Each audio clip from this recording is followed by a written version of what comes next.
रतन टाटा, भारतीय उद्योग जगत के एक प्रमुख चेहरा, का जन्म 28 दिसंबर 1937 को सूरत, गुजरात में हुआ।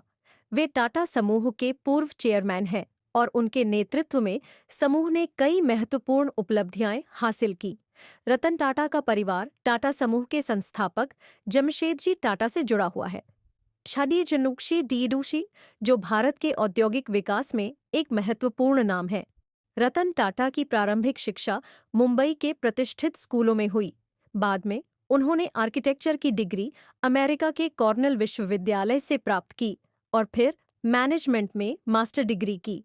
उनके करियर की शुरुआत 1962 में टाटा स्टील में एक कार्यकर्ता के रूप में हुई। उन्होंने धीरे धीरे कंपनी में विभिन्न पदों पर कार्य किया और अंततः 1991 में टाटा समूह के चेयरमैन बने। रतन टाटा का कार्यकाल टाटा समूह के लिए एक परिवर्तनकारी समय था। उन्होंने समूह को वैश्विक स्तर पर पहचान दिलाने के लिए कई महत्वपूर्ण अधिग्रहण किए, जैसे कि जगुआर लैंड रोवर और कोल्ट्स। उनके नेतृत्व में टाटा समूह ने न केवल व्यावसायिक दृष्टिकोण से सफलता हासिल की, बल्कि समाज में भी सकारात्मक परिवर्तन लाने की दिशा में कदम बढ़ाए। रतन टाटा का मानना है कि एक सफल व्यवसाय का मुख्य उद्देश्य केवल लाभ कमाना नहीं है, बल्कि समाज के प्रति जिम्मेदारी निभाना भी है। उन्होंने टाटा ट्रस्ट के माध्यम से शिक्षा, स्वास्थ्य और महिला सशक्तिकरण के क्षेत्रों में कई सामाजिक पहलों को प्रोत्साहित किया। उनके कार्यों से लाखों लोगों का जीवन प्रभावित हुआ है। उनकी विशेषता उनकी विनम्रता और स्पष्टता है। वे हमेशा नई सोच और नवाचार के प्रति उत्साहित रहे हैं। रतन टाटा ने भारत में स्टार्टअप संस्कृति को प्रोत्साहित किया और युवा उद्यमियों को मार्गदर्शन देने के लिए विभिन्न मंचों का उपयोग किया।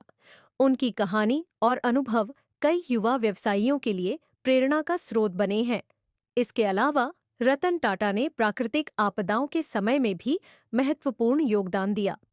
उन्होंने राहत कार्यों में आगे बढ़कर मदद की, जिससे उनकी समाज के प्रति प्रतिबद्धता और भी स्पष्ट होती है।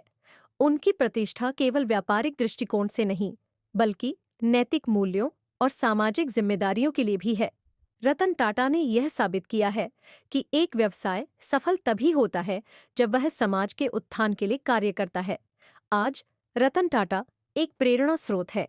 उनका जीवन और कार्य युवा पीढ़ी को आगे बढ़ने के लिए प्रेरित करते हैं। वे उद्योग जगत में एक आदर्श उदाहरण हैं, जो यह दर्शाते हैं कि कैसे व्यवसाय और नैतिकता का सामंजस्य स्थापित किया जा सकता है। अंत में रतन टाटा की विरासत हमेशा जीवित रहेगी। वे एक ऐसे व्यक्ति हैं जिन्होंने न केवल भारतीय उद्योग को आगे बढ़ाया, बल्कि समाज में भी सकारात्मक बदलाव लाने के लिए अपनी पूरी ताकत लगाई। उनका दृष्टिकोण और कार्य आने वाले समय में भी लोगों को प्रेरित करते रहेंगे।